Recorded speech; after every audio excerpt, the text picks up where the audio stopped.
అమ్మా sir ఫిడ్యూషియరీ money explain. మనకి money and బ్యాంకింగ్లో 4 టైప్స్ ఆఫ్ మనీ ఉంది కదా, దాంట్లో ఇంపార్టెంట్ కాన్సెప్ట్ ఫిడ్యూషియరీ మనీ.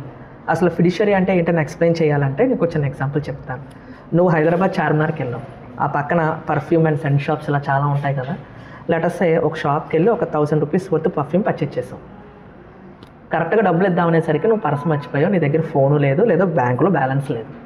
అప్పుడు ఆ షాప్ వాడికి నువ్వు చెక్ రాసి 1000 రూపీస్కి ఇస్తే చెక్ తీసుకుంటాడా లేదా? తీసుకోడు సార్. ఎందుకు తీసుకోడు? మనం ఎవరో తనకు తెలియదు. నువ్వెవరో తెలియదు, నువ్వు 1000 రూపీస్ చెక్ రాసి ఇచ్చేసావు. వాడు ఎన్కాష్మెంట్ కోసం బ్యాంకులో అది డిపాజిట్ చేశాడు అనుకో, నీ బ్యాంకులో బ్యాలెన్స్ లేదనుకో, చెక్ బౌన్స్ అయిపోతుందా? మళ్ళీ నీ దగ్గర నుంచి ఆ అమౌంట్ ఎలా రికవర్ చేస్తాడు?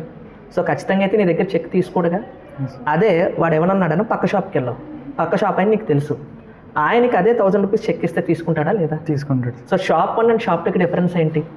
షాప్ 1లో నీ మీద ట్రస్ట్ లేదు, షాప్ 2లో నీ మీద ట్రస్ట్ ఉంది.